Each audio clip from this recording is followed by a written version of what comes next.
All right. Good morning. I'm Gianni the Greek coming to you live straight from Las Vegas. It's Saturday, June the 15th. We're halfway through the month and we got a lot to get to. We got Major League Baseball. I gave out some MLS, I believe. MMA. We got the big UFC card tonight. So a lot to get to. But before we go forward, we always look back. Transparency first and foremost. I'll tell you when I win. I'll tell you when I lose. We'll celebrate the wins, but I will face you when I lose as well. And we're coming off a losing night. And the reason's simple. The games that we're betting multiple ways just haven't been going our way. Now, I've gotten pressure to slow down as far as volume goes and maybe not bet money line, run line, money line, run line for game and first five, but I can't do that. I have to stick to what's worked year after year after year after year, even at the threat of some subscribers walking over to another guy that may be hot at this time. I told you how I do this. I manage my risk correctly so I can overcome any negative stretch. I've done that now 8 of the last 9 years. And I will do it again this year where I'll be up 9 out of the last 10. And the reason for that is I will not change based on short-term results. My goal is to win long-term, year after year, to invest this capital and grow it. It's not to make my money so I could go out this weekend. That's not the point. And for me to do that, I have to approach it the right way. I have to do right by myself and my subscribers. And if the groups I'm working with are betting it a particular way, if I'm betting it myself a particular way, I'm going to share it with subscribers that exact way, even at the cost of pissing a few off because I may not be winning at the time when we're betting it multiple ways. But this is what happened last year and the year before that and the year before that and the year before that. This isn't new. In fact, I think this is deja vu exactly this time last year, where we came out of the gate really hot, then cooled off, and then all of a sudden we caught fire in baseball out of nowhere in July, I think it was, and didn't stop winning for a while to the end of the year where we increased capital by 80%. Again, I'm not saying that's going to happen this year, but what I'm saying is I stick to my guns. I'm consistent. I'm not going to change what's worked for me year after year after year and has made me the most profitable pick seller at Wager Talk. And there's a lot of good guys over there who work hard to provide winners. And there's some long-term winners as well. So I'm proud of what I've done. And because of that, I will stick to it. And the guys that have been with me through this journey, they depend on me not to change shit in the short term just to satisfy those guys that jumped in for the day, the week, or the month, because they've been with me year in, year out. So if we bet a game 4 different ways, they're going to get it 4 different ways. That's the bottom line. Now, so far today, we haven't really hit a game like that. We have hit a total like that and a side a little bit. I'm going to share those in a minute. Now, let's go over results. Got to go over results. That's just what I was talking about, correct? All right. Now look over the last 3 days. Now where are we? Oh, we're still up. Still up. About 10 units. Got a 9% ROI. Again, that's not even sustainable. So that means nothing. It means absolutely nothing. That's what shows you. In the short term, you can have one day to brag and try to sell. The other day you're cold and you try. It's just nonsense. Let's look at long term. Let's look at what matters most. And the longest term we have here is last 365. Where right now I'm sitting number 1 in profit over the last 365 days.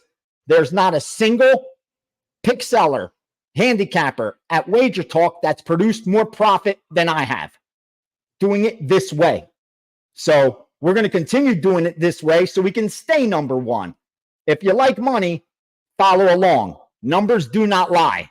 I'm going to make my money. You're welcome to make it too. All right. So we're over 120 units still. God bless America. What a country. I've released already a lot of plays. Let me give you real quickly an MLS play.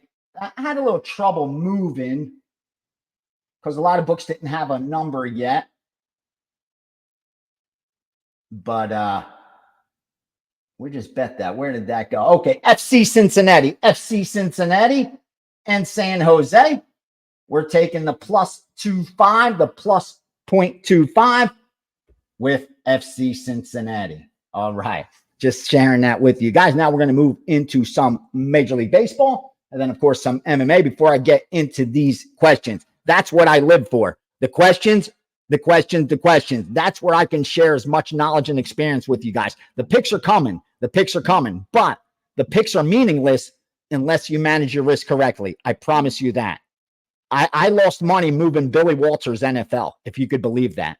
I was moving Billy Walters NFL in the 90s when the edge was so much greater, and I managed to lose my bankroll multiple times. So I'm telling you, the picks become irrelevant if you don't manage risk correctly.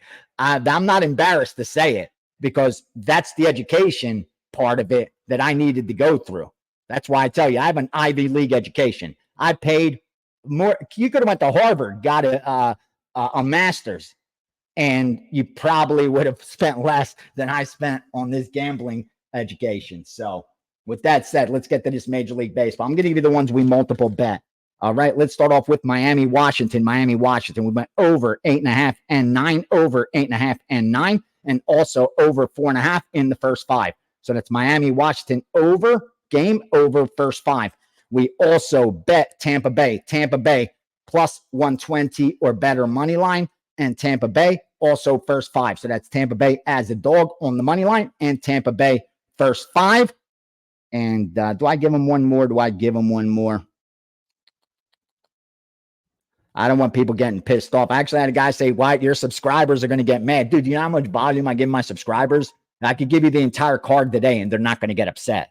They've been with me for a long time. They get a lot of volume over 365 days. They're getting 3,000 plus plays. If I give 10 of them out, or if I give 300 of them out, they're not going to, why would they get pissed? They're getting them first. They're already betting the best numbers. Why would anybody get pissed?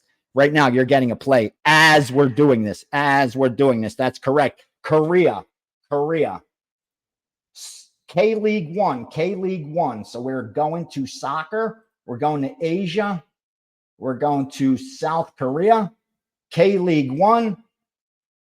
Olsen and Seoul. So Seoul, South Korea, and Olsen and Seoul found it right away. We're going under 2.75 minus 125. Under 2.75 minus 125. All right, I just got 122. I'm going to bet it again. Yeah, look at us go. Korea. I got to confirm that I got that in. See how this works? I got to let the groups know that I got a line on it. I was able to bet it. Yeah, 0.275, baby. Let me see if that's in the back of the system. That looks like a good play. Got to give it to subscribers. You know how it goes. And then I got to bet it for myself.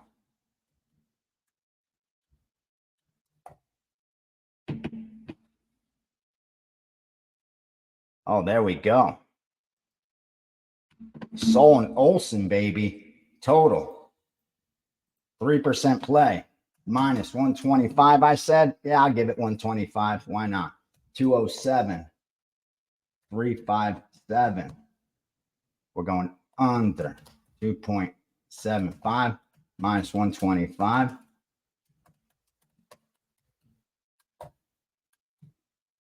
Seoul and Olsen, 3%. Korea. All right. Look at us with more soccer. Gotta love it. Remember, I gave out a bunch of Euro 2024.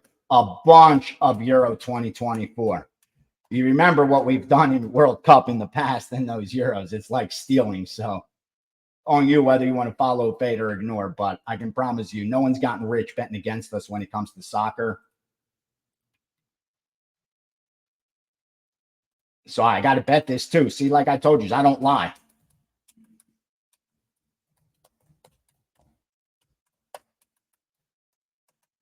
One thing I'm so glad I learned from my father, never lie, never lie.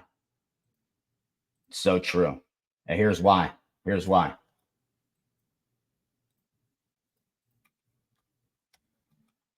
Because no one will ever know whether you're telling the truth again, or whether you're honest or whether you're a bullshitter. And the people you're going to need most in your life, your family, your close friends, you lie to them, they're never going to know whether you're telling them the truth again or whether you're bullshitting them. That's the best advice you could teach your children. Those of you that have young children, honestly, is don't lie. Don't lie. Don't lie. We all bullshit throughout the day. Like, hey, honey, does this look good? Yeah, sure. It looks great on you. Does this make me look fat? No, of course not. It makes you look thin. We all do that. That's different. But they're serious things that we should never bullshit or lie about. All right. I know why I went on that tangent right there. So love you guys. So where you got me now? I gave you Miami, Washington over. I gave you Tampa Bay. I gave you a live Korea soccer. I gave you MLS fight. Let's give you some MMA. Why not? Here's what I could give you so far. Okay.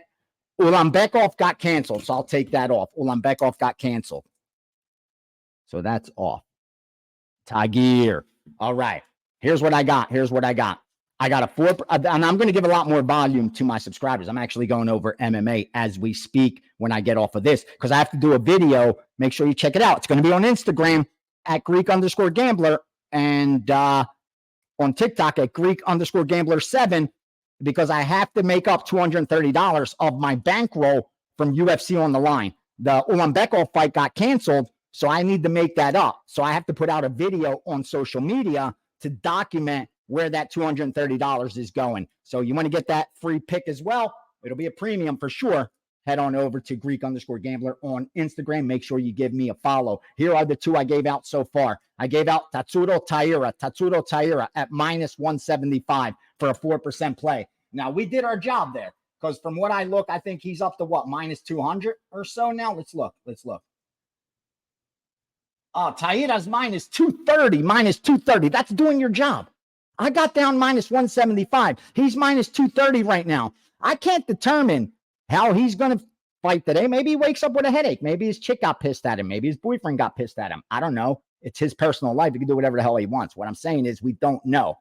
There's a lot of randomness to any one outcome. Number two, we don't know what the refs are going to do. Maybe they see a foul that wasn't there. Maybe they ignore an eye poke.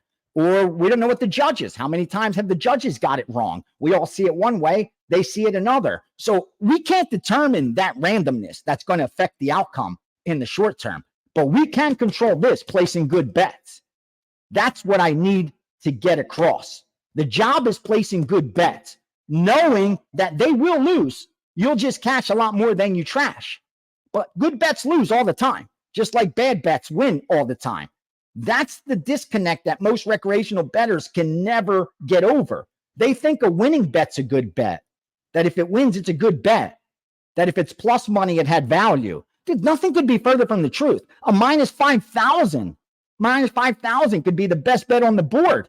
If the true odds are -10,000, the key is what's the difference between the true odds and what you're able to get it in at. Do we have more action?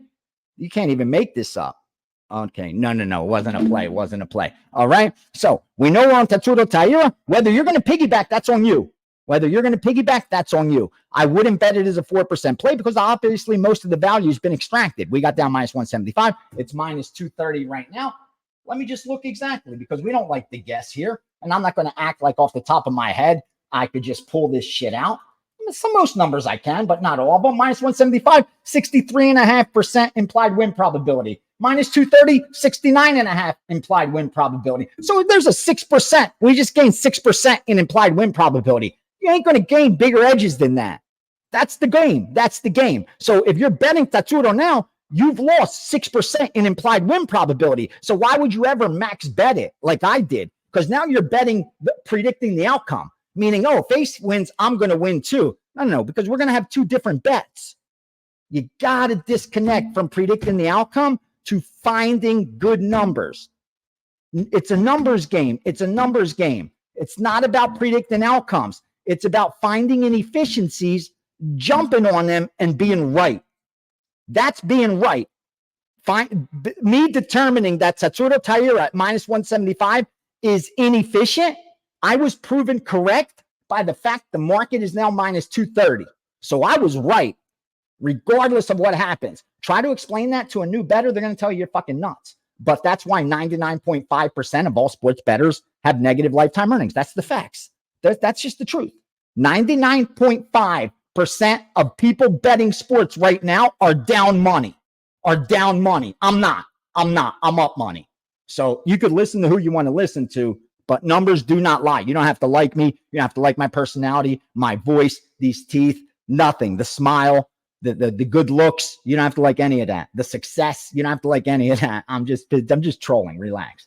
But you got to be able to acknowledge numbers. If you can't accept numbers, then, there's nothing I could do for you. And then also, I gave a 4% play on Douglas Silva de Andrade. Douglas Silva de Andrade, plus 105. Here's the bottom line with that one. I took a bad number there. Why? Because there's a disagreement between betting syndicates. I got down early on the Silva Andrade side.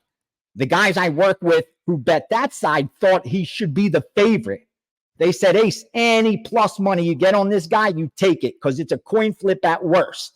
So you take it for us. Max it out. I max bet it for them. Well, as the week progresses, the line drops to reflect that. Well, what happens? Another group that I work with, very profitable long-term in MMA, comes in and they hit me with Miles Johns. That's what they want. So now I have a conflict. Do I buy it back and lay the juice, or do I let the Andrade side ride? That's the conflict there. See, when you're dealing with, that's a good problem to have, that many sources of information, but that's what I run into every single day. And also, I gave you guys earlier in the week, if you remember, Garrett Armfield, that's also from one of them groups. Real fast, let me go over some leans. Like I said, I'm going to do this as once I get off here. I like Taira. I like Andrade. I like the will not go to distance, Guamba Almeida. I like Armfield. I think Johnson's going to lose, but he's the right side as far as line value goes against Asu. I like Fugit as a dog against Quinlan. Manis Flick. I bet Flick, but he's going to lose this fight. But the line value is what I'm looking at. Fernandez too high as a favorite, but most of the value has been extracted on the Judas side, so we're probably going to have to sit that one out.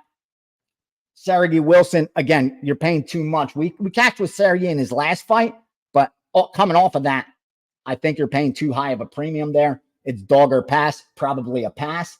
Costa, Nurembeke. Costa should be even a bigger favorite than he is. I love the Costa side. And finally, Polisteri, Knudsen. Knudsen's just way too big of a favorite over Polisteri, who's live in that spot. That's my leans quick glance at MMA for today. Let's get to some questions.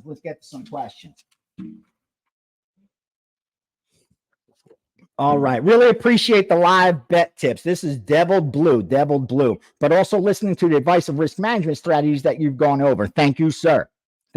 Or ma'am, forgive me.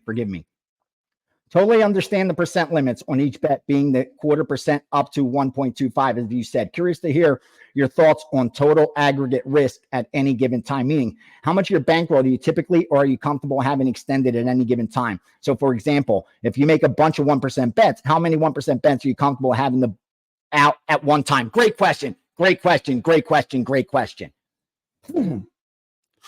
Now, I try not to limit myself. Like, I try not to go in saying I got to keep it to 10 bets, not to piss my subscribers off. I got to keep it to 5 bets because most new guys want low limits. Because the board may be giving me 15 bets that day that offer value. And why would I pass on those when the next day it may not be giving me much? So I try not to limit myself and go in thinking I can't go over this number. But with that said, I also am conscious of just how much risk I'm taking on constantly.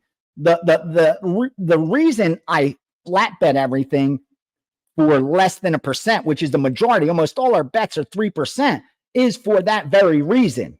So that even if I place 30 bets, I don't have even 30% of my bankroll in play. I may have 26, 27, 28% of my bankroll in play, and it's so spread out. I would have to go 0-30, which is probable. It could happen. It's, it's possible. Excuse me, maybe not probable, but it's possible. I go 0-30, but I do, and we lost 28% of our bankroll, 27% of our bankroll. We didn't lose 50%, 60% of our bankroll. So I really am conscious of how much risk I'm taking on, but I manage risk efficiently enough that I don't sweat having too much volume, if that makes sense. I've done this long enough now at these percentages to know I'm never overextended. If my subscribers felt overextended, they're either over betting their bankroll or it's timing, meaning they jumped on at the absolute worst time you possibly could. And in that case, if you're in it for the long term, you got to ride out the wave. Just like if you jumped on at the opportune time when I was at my hottest, you can't expect that's how it's going to go and start increasing your bet size. So it's that balancing act. That's why I stay consistent. I try to stay consistent and not get too high when I'm winning, not get too low when I'm losing, and just stick to that bet size and know that I'm managing risk the right way. That allows me to focus on finding inefficiencies, not focused on how much I'm going to bet.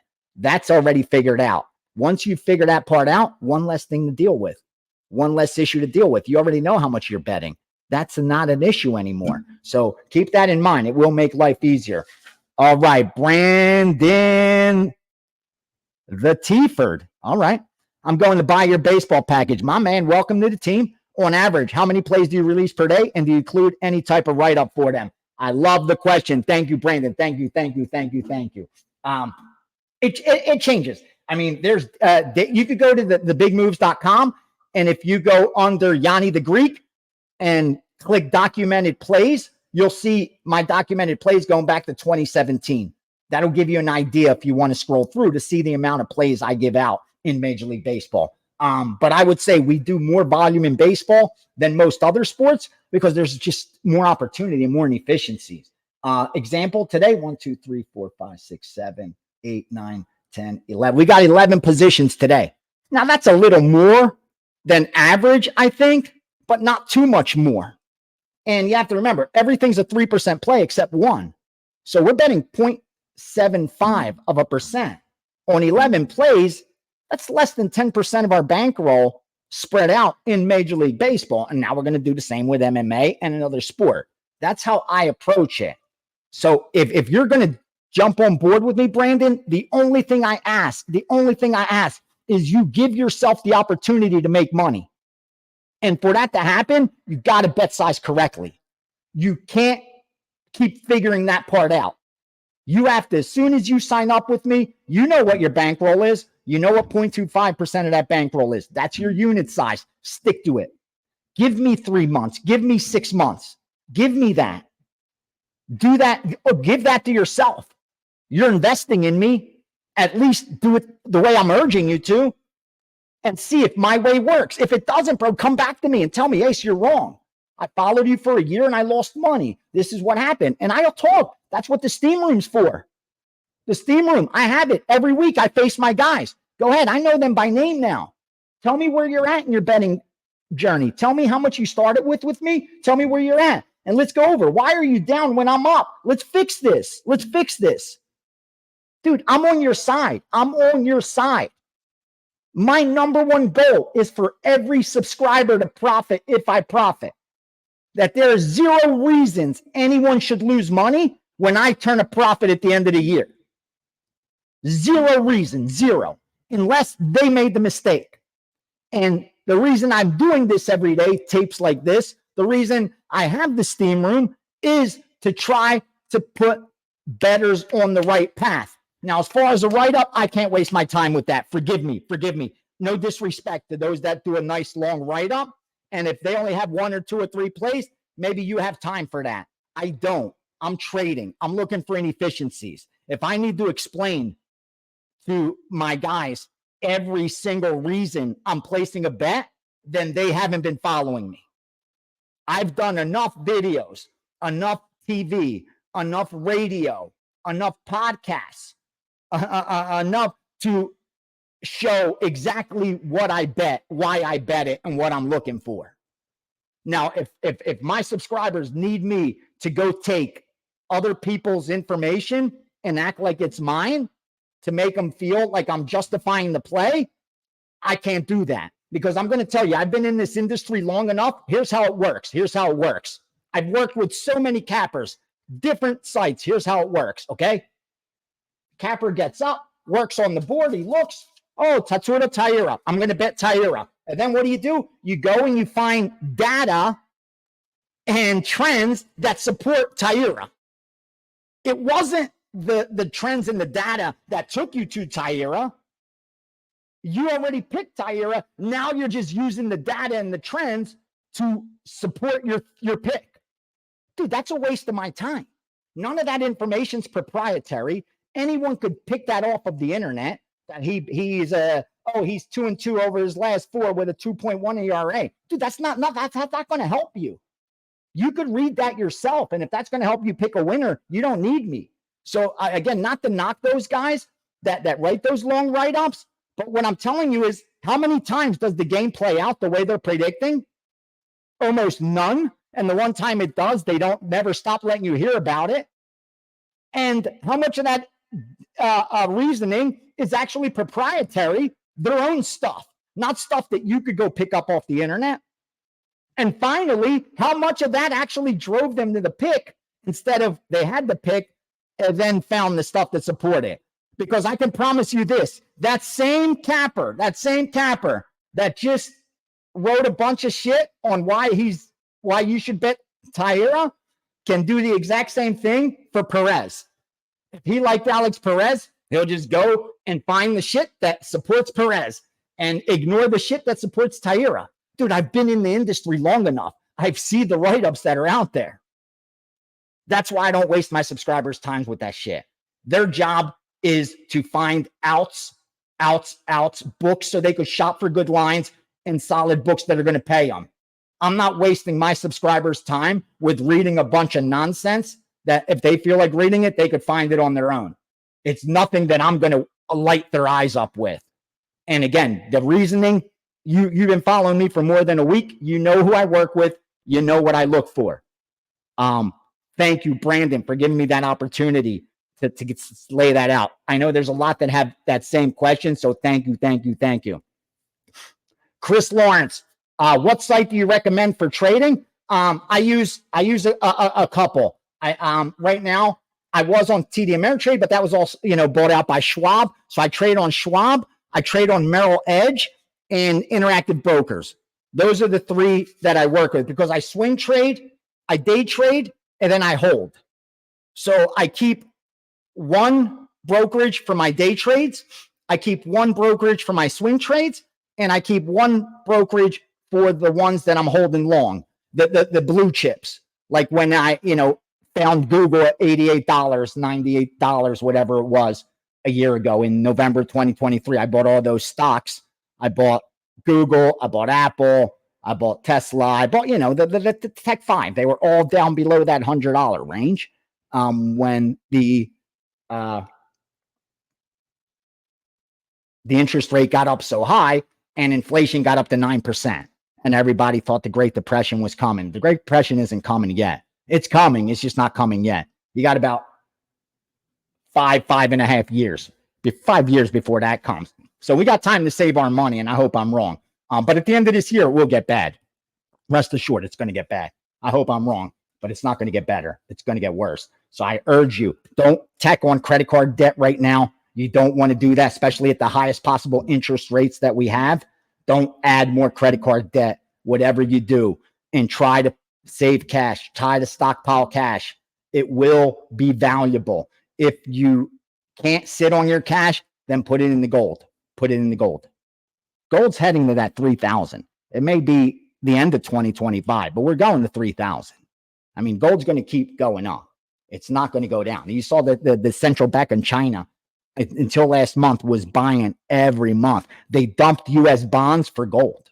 When you see the central bank of Japan's, central bank of China dumping U.S. bonds and instead buying gold, and right now they're manipulating the price of gold to keep it down below that 2,500 range.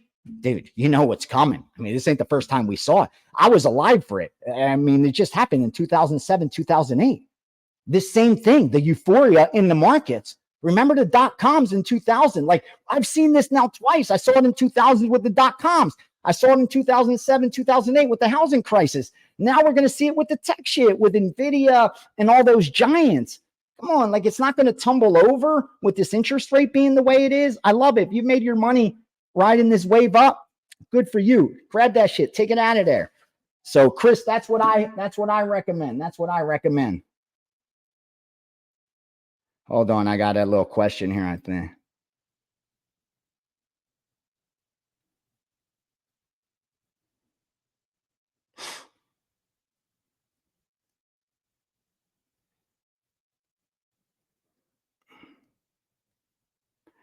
Yes, that was minus 0.25, minus 0.25. Thank you, thank you, thank you. Okay. Now, finally, Xbox Cat. How much should we be betting game for it to be worth it to buy your package? Great question. Great question. What's it worth to you? I mean, that's what it comes down to. Like, what's your bankroll? Like, last year, we increased bankroll by starting capital by 80%. So if they started with a $10,000 bankroll, they made $8,000. If they started with a $5,000 bankroll, they made $4,000. Even if they gave me 1,000 of it, even if they gave me half of it, 2,000 of it, they made 2,000 off their 5,000. So what's that? 40% return on capital. Again, I don't know any that, investments that gave you 40% increase to capital in your first year of business. So with 5,000, that's what we did last year. With 1,000, we would have increased it 80%. That's $800. That's not enough, obviously. With $1,000 bankroll, $800, my subscription's more than that. So I would say a minimum of 5 dimes, where you're betting $12.50 per unit and you're spreading 1x to 5x. So you're betting, between $12.50 and 60, 62, whatever dollars. And with that, you would have made 4,000, 4,000 in gross profit, and then whatever your overhead is, depending whether you signed up for the year, depending whether you took advantage of the $1,000 off that we gave a couple time coupon, depending whether you have cheap internet, all those overheads. But again, that's what it comes down to. I tell guys that are, that with a $500,000 bankroll, dude, don't waste your money on me. Don't buy picks from anyone. You can't afford anyone's picks. You can't afford to buy someone's picks that's even selling a pick for $25. Because if let's say they have a 5% edge. Let's say they're so good that they have a 5% edge over the hold. So we know the house has a 4.5% hold. So let's say they're so much better that they overcome the 4.5 and they have a 5% edge. So really they have a 10% edge. They're that good that they have a 10% edge. So let's say, so you have to overcome the 4.5. So that gives you 5% of pure profit. So what's 5% of a $500 bet? What's 5% of that? $25. That's what you're earning. That's what your EV is. That's what your EV is off a $25 off a $500 bet. So you're betting a nickel to break even. If you pay $25 for that pick and it wins and you bet 500, you theoretically you only broke even. I know it looks like in your account you made 500, but that will only be the case if you never bet again. If you stop betting right then and there. If you're ever going to place another bet, then that's not the case. That's the problem with being underfunded. That's why I do this video, to teach those young guys coming in who are lesser bankroll to not keep losing that smaller bankroll, because that's what's going to happen if you do it the wrong way. Try to do it the right way with that smaller bankroll till you learn how to get an edge. We're going way too long with these. All right. 8 of last 9. Just wonder if we could do a quick summary of what happened in the one losing year, and if it was just a brutal variance run, or if you switch things up. Groups you work with, bet size. I love the question. How do we calculate our edge? Okay. Love the question, Justin. Love it. Here's what happened that year. I'm not going to make any excuses. It was not last year. It was the year prior. I was coming off one of my biggest years, but I was going through my divorce, which got really ugly. Was battling through a handful of things outside of business. That's no excuse. We all battle things every single day. We have our families, we have our personal lives, so they affect us every single day. I'm not making an excuse, but what I'm saying is, at that year, I did need more time to do those things than maybe years prior or this year. That's just the truth. But what happened was, it was the timing, I think, more than anything else, because we were profitable up until October. It was a bad November and December that actually buried us. So the truth is, like, it could have been a winning year if not for those last 2 months, because like we won 10 of we were up after 10 months in that year. But it was the timing of those 2 months that just happened to come at the end of the year, December 31st this year. So we can't overcome that negative run that just came then. That's why I say I use year by year to keep score. You have to be able to keep score somehow, so people could know whether you're truly positive EV or not. But if you're doing this long term, the truth is, it's from the first to your bankroll when you started till you are now. And I consider it, I've been now winning better since 2010, 2011, around there. So I have now going 14, 15 years of wins and losses, of profit having been accumulated. So I don't even know what a losing year is, because to me, it's just one big war with a lot of battles in between. But because I sell picks is why I do year by year. None of the groups I work with, none of the guys I work with are doing year by year. We have a figure. We've reached that figure. But again, you got to keep score. It's only fair to subscribers. So I went a little long. I love you guys. I hope I got to everything. Please, please, please, please. I want to continue doing this because I enjoy them. But for that to happen, I need you to go down and comment. I need you to smash that like button. It takes 1 second of your day. I just took an hour of mine. Take a second of your day and do that. And even better, ask a question, share this. I love you guys. Have a great weekend. Enjoy some time with the family.